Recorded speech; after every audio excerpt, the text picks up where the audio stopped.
please find a seat and make yourselves comfortable? I'd like to welcome you to this program, Voices of Hope, Survivor Stories of the Holocaust.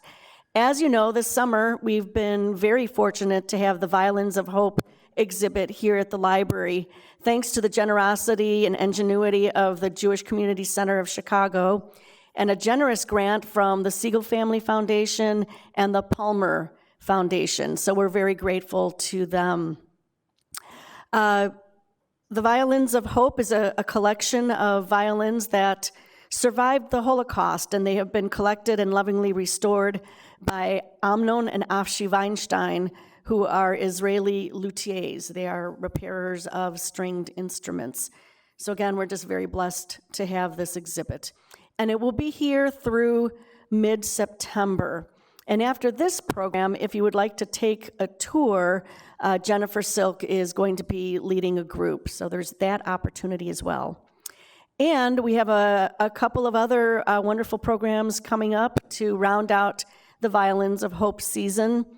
On Thursday, September 7th at 6:30 p.m., we have the play The Suitcase.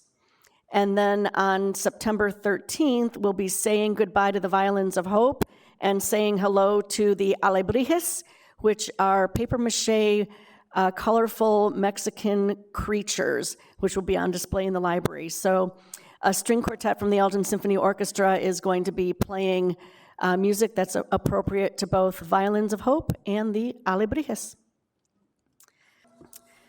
Our next speaker, we discovered when she came in for a tour and then pointed at the wall of upstanders and said, "This woman rescued me." Marguerite Mishkin is a hidden child of the Holocaust. She was born to Jewish parents in Belgium in 1941. Her father was taken to Auschwitz concentration camp the next year and was murdered there. Knowing that Marguerite and her older sister Annette were in great danger, their mother decided to put them in hiding. Through the Belgian resistance, she was able to send her children to a rural Belgian Catholic family in 1943. They remained with that family until 1946. Meanwhile, in 1944, Marguerite's mother was captured and sent to Auschwitz, where she too was murdered. After the war, Marguerite and her sister were removed from the Belgian family's care and sent to a Jewish orphanage in Brussels. From there, they were both adopted by a Chicago rabbi and his wife in 1950. Marguerite grew up in Chicago, graduated from Roosevelt University, and became a teacher. She also has an MA in guidance and counseling. She also earned an MSW from Loyola University. Now retired, she often speaks on the Holocaust and to school, college, and community groups. We are so grateful and blessed to have her here today to hear her story. Please welcome Marguerite Mishkin. Thank you. Before I begin my story, I think all of us, you and me, need to thank every librarian that is here. It is so, I am sure when they went to school, they never thought that there would be a government that would say, you can't have that book, you can't have this one, and if you do, we're going to close your library. So, we need to honor them and appreciate them. So all I'm saying is I think we should give them, I know some a hand, because, okay. As I told a friend of mine, due to time restrictions, I am going to give you the Reader's Digest version of my life. From biblical times to the present, mothers have put the welfare and safety of their children before their own. That's an attribute of being an Eshes Chayil, a Hebrew expression which comes from Proverbs 31, meaning a woman of valor. As Eli Wiesel pointed out, the first hidden child was Moses. Moses' mother risked her life to fashion a basket of reeds, waterproofed it, and sent her baby spinning down the Nile to safety right under the Pharaoh's nose in the house of oppression. Although my sister and I had somewhat different experience of rescue from Moses, and though the rescue vehicle my mother fashioned was made not of reeds, but of the goodwill of a number of honest, brave, righteous people, my sister and I were hidden children too. Moses' mother was an Eshes Chayil. Today, I would like to tell you about three, and Nisha is just a plural of Nisha Chayil, women of valor. My biological mother was the first of the three Nisha Chayil I was privileged to have as part of my life. I didn't have the honor to really know her, and of the three, she is the one I know the least. My mother, Rachel Zilberschatz, and my father, Mordechai Lederman, both their families were both born, in Lodz, Poland. Both their families at different times emigrated to Belgium. Rachel married my father in 1939 in Schaerbeek, Belgium. Sometime in 1940, Mordechai and Rachel moved to France, where my father served in a French labor camp. My sister Annette was born in June of that year. The following year, my mother and my sister returned to Brussels, where I was born in May of 1941. Mordechai was taken on October 31st, 1942, from Mechelen, Belgium, to Auschwitz. Mordechai was murdered there on November 28, 1942. Once he was taken, Rachel was obviously left in a dreadful situation. She clearly knew that the Nazis would eventually come for her as well. What could she do to try to save her two baby daughters, to hide them from certain death? She was an Eshes Chayil, and this is what she did. Sometime in 1943, she approached Andre, a Belgian resistance worker, and I'm taking 2 seconds over. When you walk, you will see a wall. There's 8 there of the rescuers. There's 8, and Andre is the last one of the 8 that is mentioned here. To help hide, anyway, she approached Andre, a Belgian resistance worker, to help hide her 2 small children. At this time, Andre's main job in the resistance movement was to rescue Jewish children by finding families, orphanages, and convents to take them in. At this point, another Eshes Chayil enters my story. She was Valerie van Buggenhout, France, a Catholic farm wife from Rumst. She and her husband indicated that they would be more than willing to take the little girls. They would pass them off as Mr. Franz's nieces, who had come to Rumst, a small farm community near Mechelen, to escape the worst of the war and to get the benefit of the good country fresh air. Sometime in 1943, we went to live with the Franzes and stayed there until January 16, 1946. The Franzes spoke Flemish, so my sister and I learned to speak Flemish. Besides Mr. and Mrs. Franz, there were 2 sons, Roger and Sylvan in their early 20s, and a daughter, Liddy, 16. The sons were away from home much of the time, working in the city. Since Liddy was still living at home during this time, she became our big sister. Besides playing a very important role in our early development, she also later became our source for family information. Liddy says that our mother came to visit us about once a week. How my mother knew where we were is a question to which there is no definitive answer. However she found out, the extreme conflict that she was struggling with is obvious. On the one hand, she desperately wanted to save her baby daughters, and yet she also badly wanted to see them.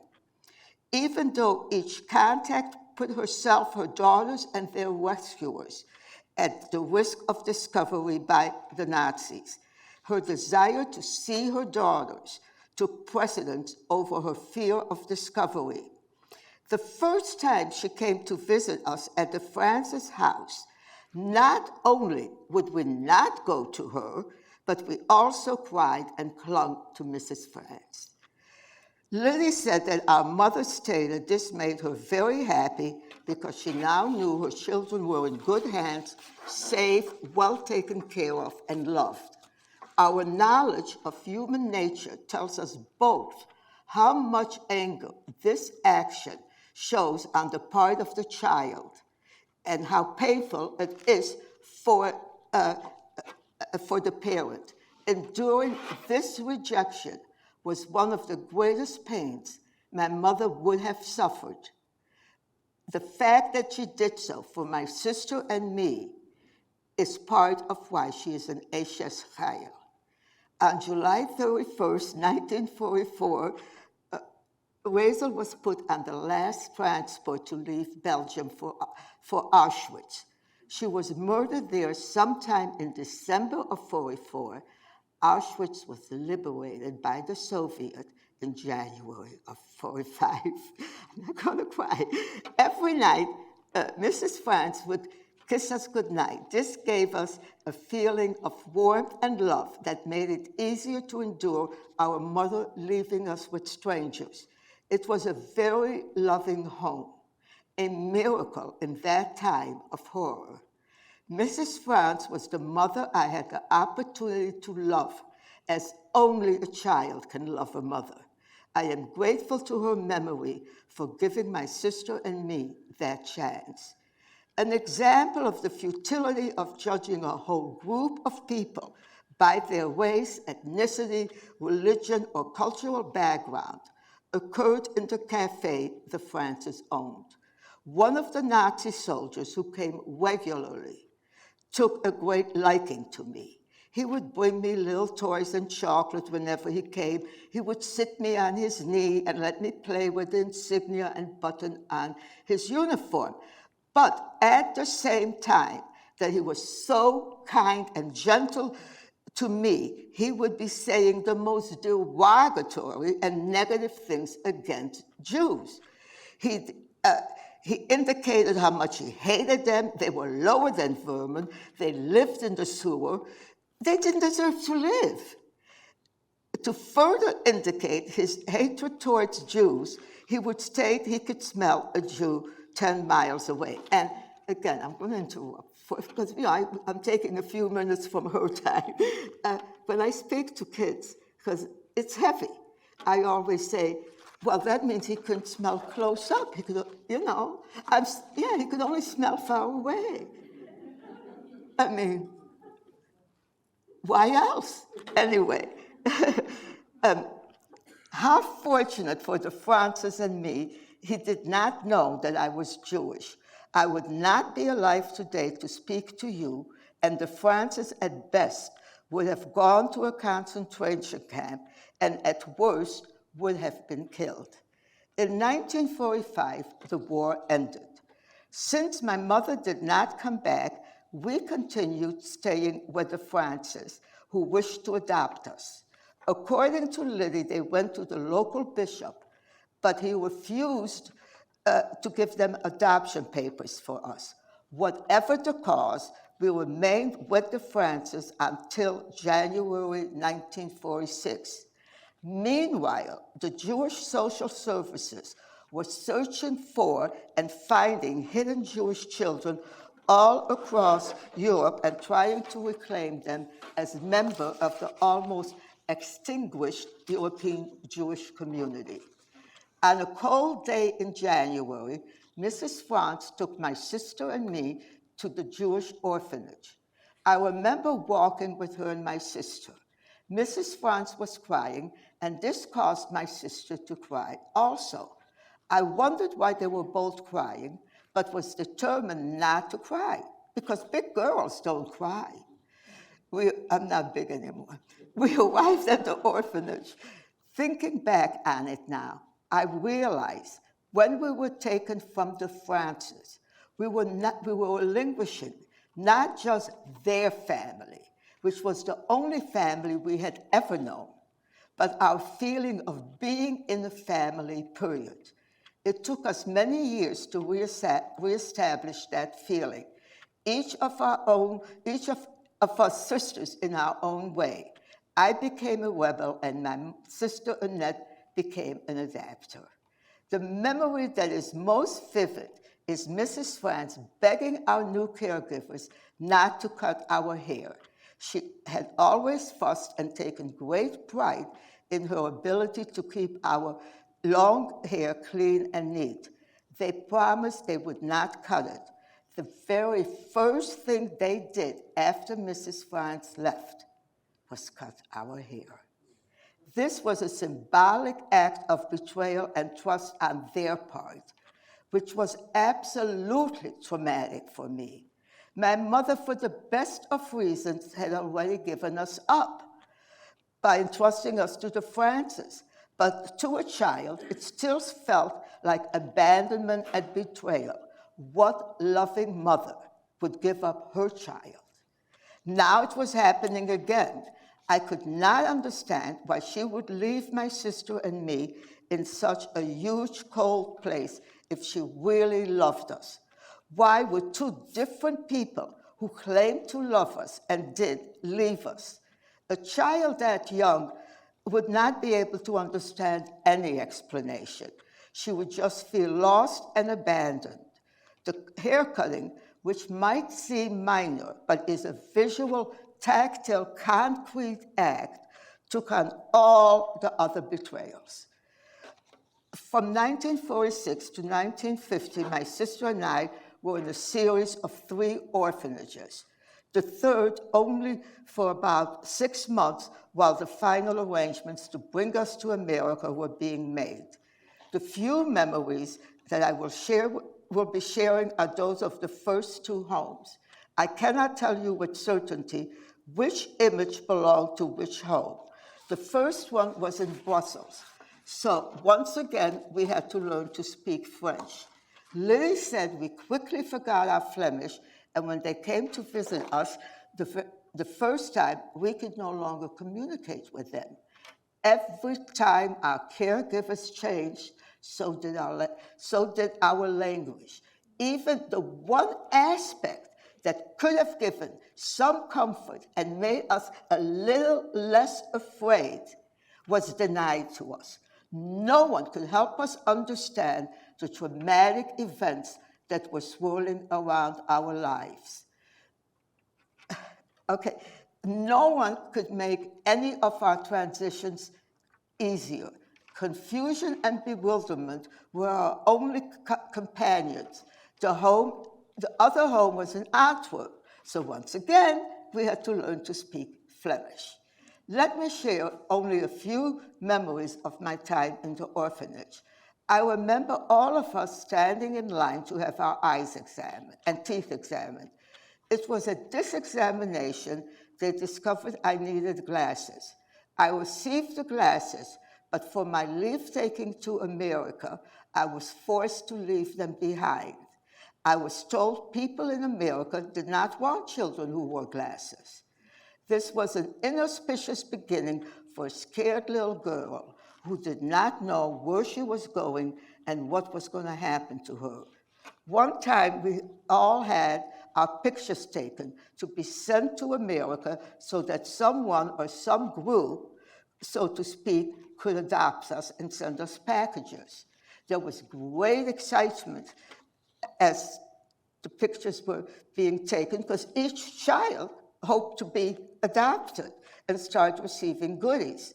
I was fortunate to have a New York Hadassah group adopt me and start sending me packages of clothing and toys.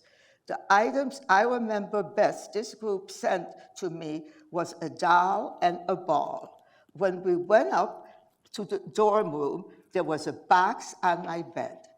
All of us were excited as the package was opened and the goodies taken out and shown. One of the items that had all of us little girls oohing and eyeing was a beautiful blonde, blue-eyed doll wearing a yellow dress. Oh, how every little girl wanted this doll. and envied me, who had been the recipient of such beauty. The doll traveled with me to America and was my constant companion for many years. She is now no longer with me since I donated her to the Holocaust Museum in Washington, D.C. The ball had a much sadder story. One day during playtime, I was holding the ball, and a little boy came over and asked if he could play with it. I said no, not because I was being selfish, but because I knew the ball would disappear on the roof of the orphanage. The children in the orphanage called the roof Ball Heaven because the balls always disappeared up there. Also remember, the children in the orphanage seldom had new shiny things like the ball. The boy complained to the matron, and she took the ball out of my hands and gave it to the boy. I watched the boy play with his friends, and they kept throwing the ball higher and higher. Finally, it landed on the roof, and at least had company because it was with all the other balls in ball heaven. You know. In September 1949, another Aisha's child entered our lives. Mrs. Leah Mishkin and her husband, Rabbi Leonard Mishkin of Chicago, had applied to adopt a Jewish war orphan. When they heard about my sister and me, they began proceedings to bring us to America and adopt us. Meanwhile, the Antwerp orphanage was leaving for Israel. The one clear memory I have of this time is this leave-taking. All of us were at the train station waiting for the train which would take us to the ship to go to Israel.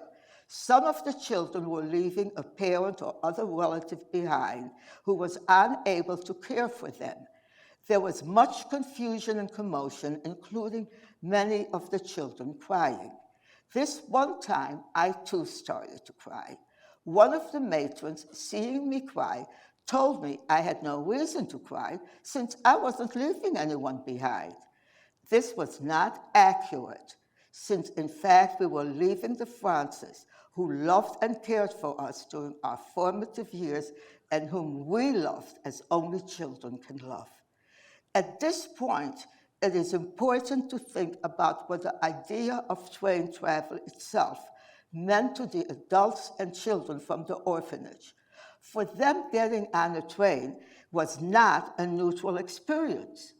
People they had loved had been forced onto trains and had been taken away forever. Then, even though it was now peacetime and they were getting on a train to go to the freedom in Israel, these children and adults could hardly have experienced this train trip as anything but a violent wrenching away from everything and everyone they had ever known. Imagine being a child and looking out the window of a train at the receding face of your mother, your grandfather, or aunt, who, desperately depressed and starving, has had to give you up again. First the Nazi invasion, and now the second traumatic parting. Everyone was either crying or beyond the capacity to be moved any longer, traumatized into silence. As the train sped along the countryside, it was suddenly stopped in its tracks. Two uniformed Belgian policemen came aboard. I instantly knew they were there for my sister and me. Sure enough, they came over to us and started to take us off the train. Neither one of us went willingly, so they had their hands full as they tried to take two screaming, kicking young girls off the train. If we were told why this was happening, I don't remember. There was apparently some conflict among the adults in charge because one of the matrons tried to stop the police officers. She was unsuccessful. It has since been explained to me that if we left Belgium, we would be out of Belgian jurisdiction and our adoption procedures would become null and void. Anyway, This time, once again, chocolate was used as the medium to get our cooperation. My sister, being the more docile one, did stop crying after receiving and eating the chocolate.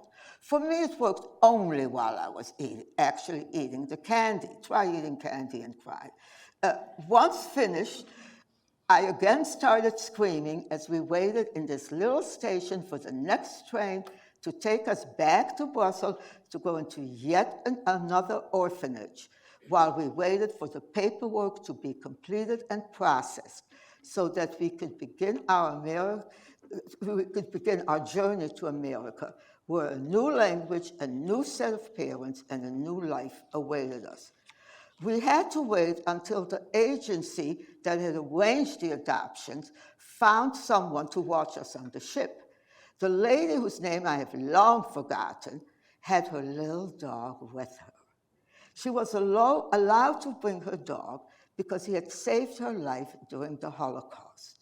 She hid in a hole in the ground, and the dog during the daytime would sit on the opening. And at night, the dog would go scurrying for food to bring to her.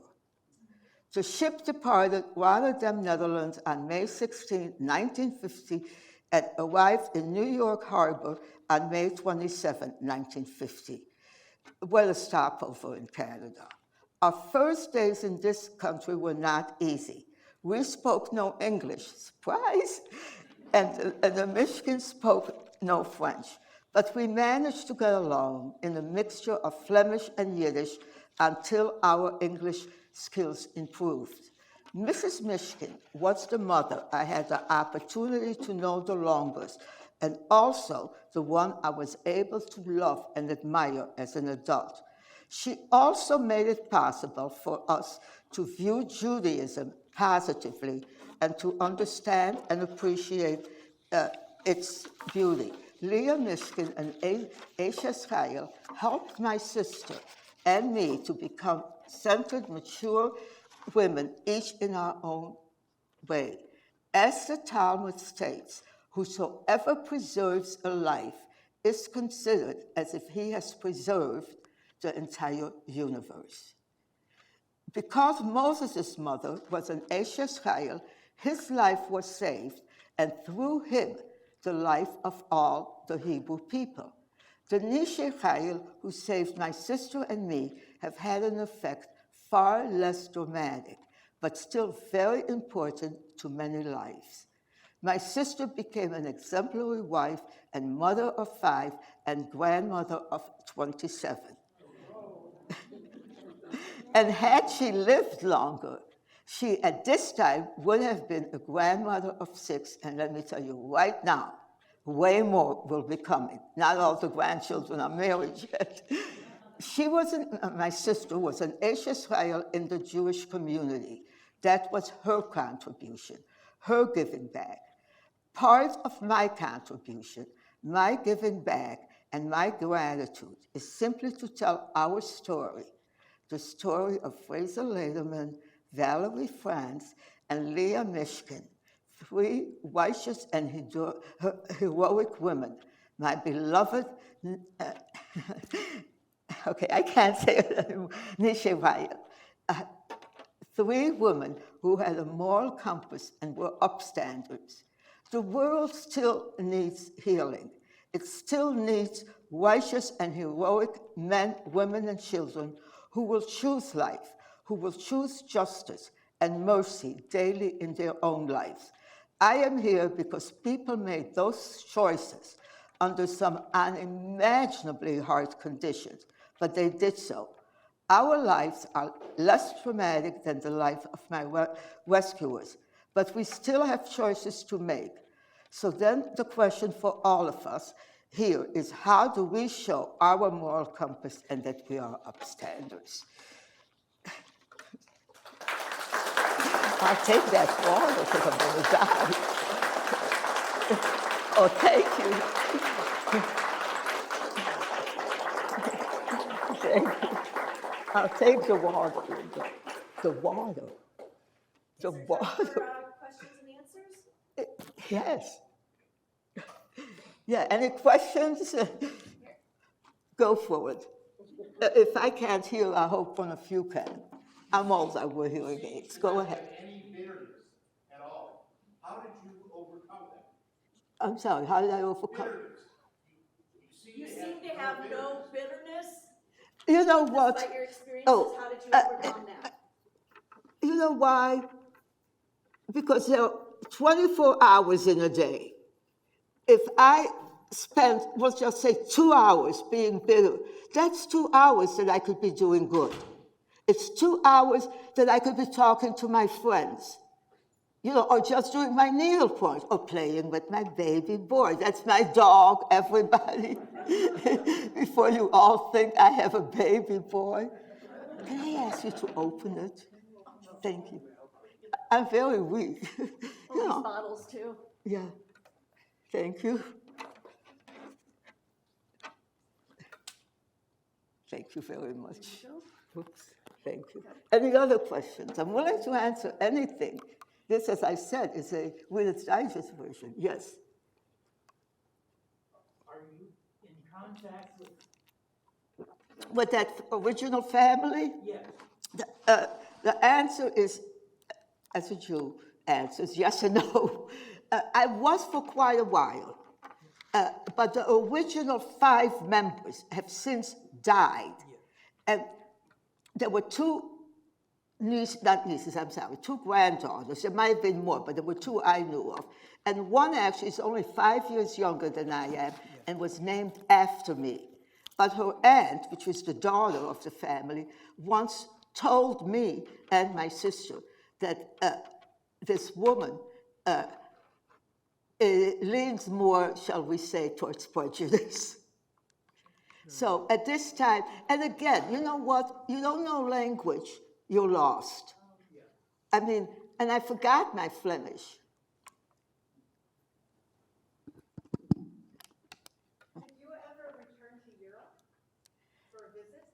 Did you ever return to Europe for a visit?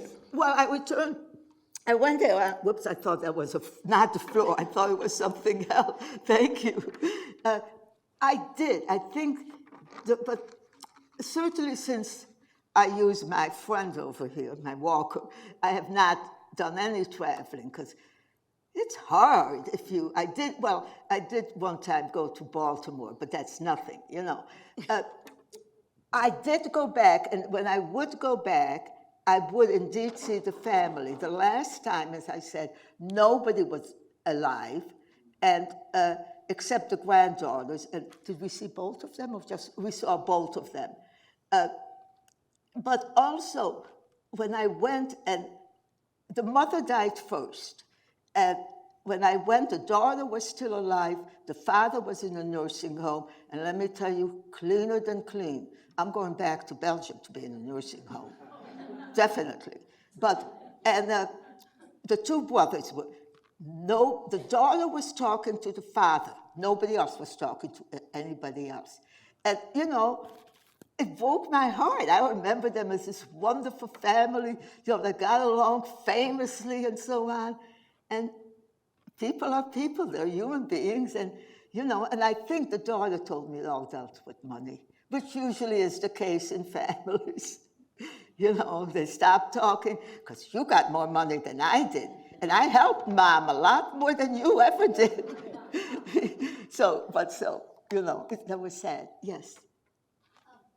I was wondering if you have ever written this down, or if anyone else has written a book about you, or have you ever recorded yourself? Have you ever written any of this down, Well, or has I'm anybody? so glad you asked. Why, yes. I'm not going to go into the details why, but this year I did not speak for the museum, and I'm not going to go into the details. It's not my fault, though. And it made me more and more depressed, because very much like the young lady that we saw there, look, I know my story. I don't have to tell it, but I think it's important. Not because of me. It could be your story, I know it's not, but because of the people that risked so much. They deserve honor. And yes, Andre is out there in that picture. I bet you, except if you're my friend, you never heard of the Van Bogenhards, which is fine, you know, I wouldn't have heard either. And I'm sure there are thousands of people like that. And even people whose names I don't know, but who knew that my sister and I were Jewish and didn't report us. So anyway, somebody suggested that I write my story. And so I did. And it's not completely finished. What I did is I had my dog tell it. So it is a children's book as opposed to an adult book. There are adult things in it, and I just kind of finished. If any of you know a publisher, pretty please, because see, I feel every story that's told is important.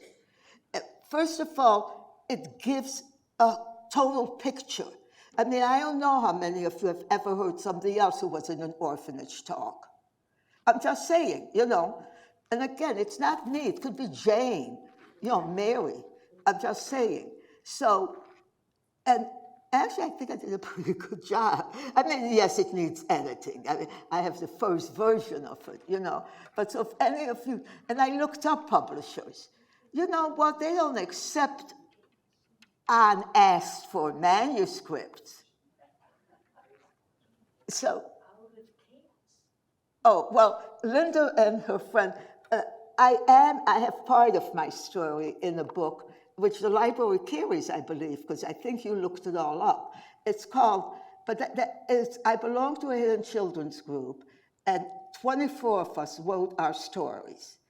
And it's called Out of Chaos, Hidden Children Remember the Holocaust, edited by Elaine Fox.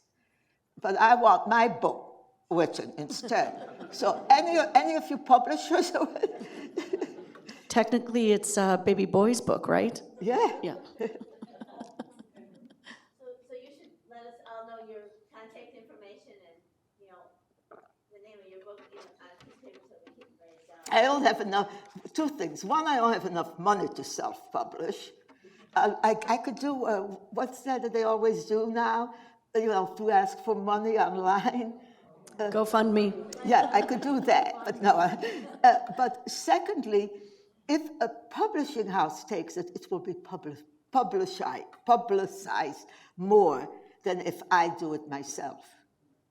So, yes, she has the mic. Yes. And then there were people on this side. First of all, thanks for talking to us today and sharing your story. And you have obviously lived through a horrific period of human history. What concerns you the most, and what are you most hopeful of our current human condition? About? Our current human condition. Current human condition. Oh, the current, what's happening now? Oh, I don't know. I mean, I am so you know, obviously I'm near the end of my life. I'm not saying I'm going to die tomorrow or anything, but I'd hate to die with the world being like this. But look, there are still good people. Let me very quickly tell you a story that happened to me. It'll be 2 weeks this Wednesday. I was at a grocery store, and I went to my car, and I fell on my head. And I have a helper, she wasn't with me, and I could hear her voice saying, you might have a concussion, you might have a concussion. Anyway, they took me to the hospital, I was fine, I don't have a concussion except a bump. But there was a woman there, never knew her, never met her. She came to the hospital with me, she stayed the whole time, and because my car now was left, you know, in a parking lot where a grocery store is, once it closed, the police could certainly take it. She called to make sure my car was not going to be towed. I never knew her. So there still really are good people out there. The problem is there aren't enough. No, because what do? You know, I'm sure, or I'm pretty sure, you all read papers and you all watch the news, but you know. I mean, you can't not know. And how many times do you see Mr. Jones, I hope there's no Mr. Jones in here, but Mr. Jones was beaten up, and more people came to beat him up than anyone came to at least get him out of there into a hospital. And I know it's risky, but you know, it was way more risky for these people to do what they did. You know, for the woman that helped hide Anne Frank. Yes, she got caught in the end, but that's risk, and you have to decide your risk. And what I always tell the kids is everybody has a cell phone, particularly kids. What stops you? Okay, I can see. I'm not saying that I would go ahead and help if 2 or 3 people are beating up somebody. I mean, do I look like I can do much good? But I can do something. I can pick up my phone and call the police. And that doesn't happen. And so to me right now, I don't know how quite honestly, I don't know how we go about changing the world. We go about changing it by having 2 different people in each party run for president.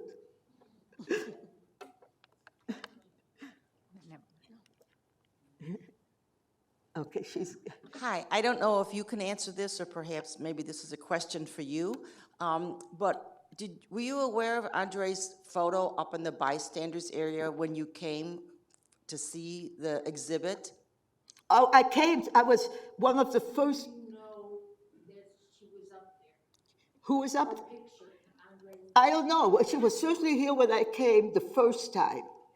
And the girl, you know, kind of passed it. I'm assuming they repeated, because the first time the exhibit was on the first floor. But she was there, and that's kind of what started them. You know, my friend, because I don't always have enough nerve, told them that Andre had helped me.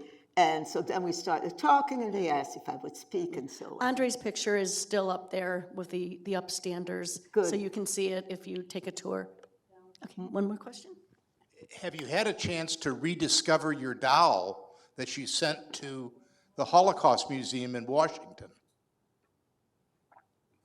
Have you had a chance to rediscover the doll that you sent to the Holocaust Museum in Washington? Oh, no, but I have to tell you, I don't know how many years ago.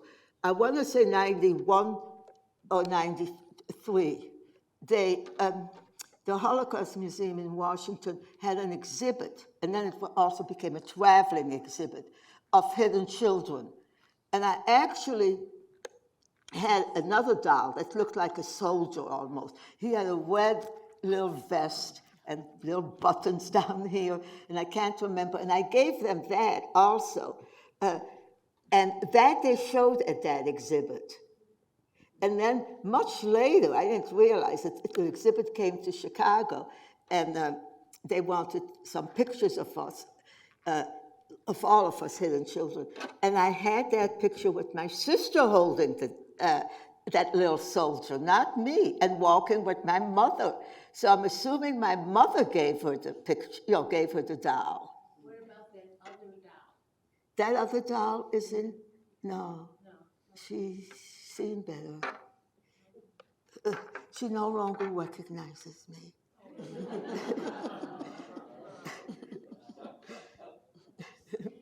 Oh, you have Any a other hand questions? there, and you also have one back there. Oh, okay. Okay, 2 more questions, and then we'll bring on Jennifer. I'm sorry, who had a question over here? So when you made it to Illinois, did you find that the school and community welcomed you, or did you have a hard transition? Oh, God, I had a very hard time. Well, what they did is, and this is in the story Chico tells, Chico's the dog, even though we came in May, and actually, pretty much at the end of May, and school was going to close. In those days, Chicago public schools closed sometime in June. So school was going to close in June. So, but my adoptive mother sent both my sister and me to school. And so my sister they put in 3rd grade, which was fine. Or 4th grade, I'm sorry, I take that back. They put me in third grade, which was fine. But here comes the not fine. That was in the morning. I was in third grade. Of course, did not know any English. In the afternoon, you want to get your little feelings hurt, or feel like you're nobody? They put me in first grade. Now, I know why. They thought all those kids knew more than I knew, and, but still they thought maybe I would learn. But I just sat there all afternoon and cried. This was an affront to my dignity. Yeah, I had turned 9 in May. There's 1 month that my sister and I were the same age, and that's May. I turned 9 in May. I'm this 9-year-old big girl going with those babies. Are you crazy? So then school did come. School for me was always very difficult. It actually became easier the further I went along in school. Not high school. High school was miserable. But college was much better. Okay, we had one more question, I think, over here.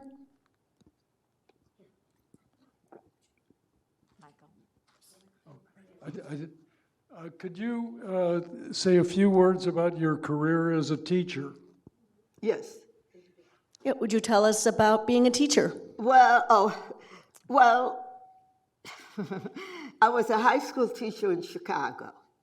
And let's put it like this, that where I ended up my teaching career, where I was about 20 years, if not you, I'm going to tell you in a minute, most probably your parents or grandparents went to that school, particularly if you're Jewish. I don't know who's Jewish and who isn't.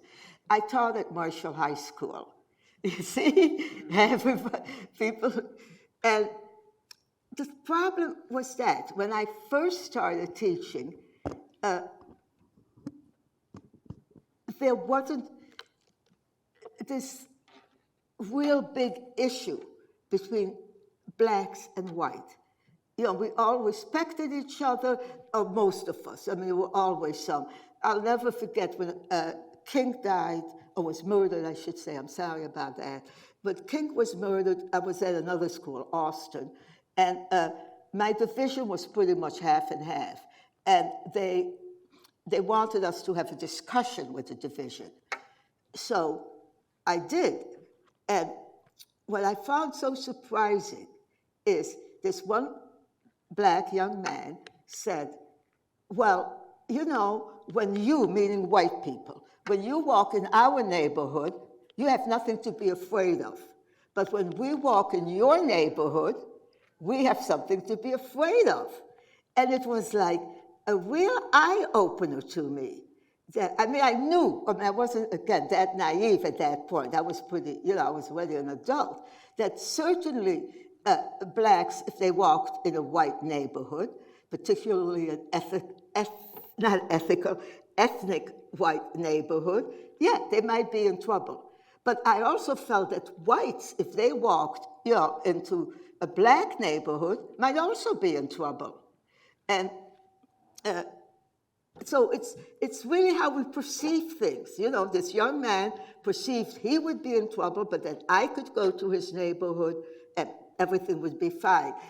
But what happened, particularly after King was murdered, is, as you know, I'm not, it's history, I'm not a historian. For lack of a better term, blacks got more powerful. And they then began to really, well, first of all, they began to dislike Jews. And again, you can see why, because they were the ones that moved into the neighborhoods that the Jews had moved out of. And so lots of times their landlords were Jewish, or the grocery store, which they felt was really gypping them. And it became, you're Jewish, you're a witch. And what I always say is, I know that's what people think. I want to know what happened to me. If all Jews are witch, what happened? I have no idea, but if somebody wants to tell me. But anyway, so it did become much more difficult. And, the kids, when I first started the kids were pretty much on grade level. By the time I finished, most of the kids were not. And that made it difficult.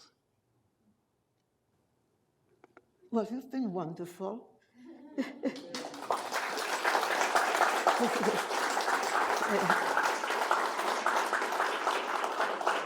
Don't fall. Thank you so much Yes, for I'm that saying don't powerful fall. story and for answering our questions. We could listen to you all day long. I'm sure you don't want to do that, though. But again, thank you so much for sharing You're quite your heart with us. All of you look for a publisher. And if you know all a good have publisher, a job to do now. keep us posted, because when we have you back, it'll be for an author talk. Thank you so much to Marguerite Mishkin for sharing your story. And thank you all for taking time to be with us this afternoon. I'm just in awe of the sense of community. And if there's one thing to be learned from the Violins of Hope, it's that third word, hope.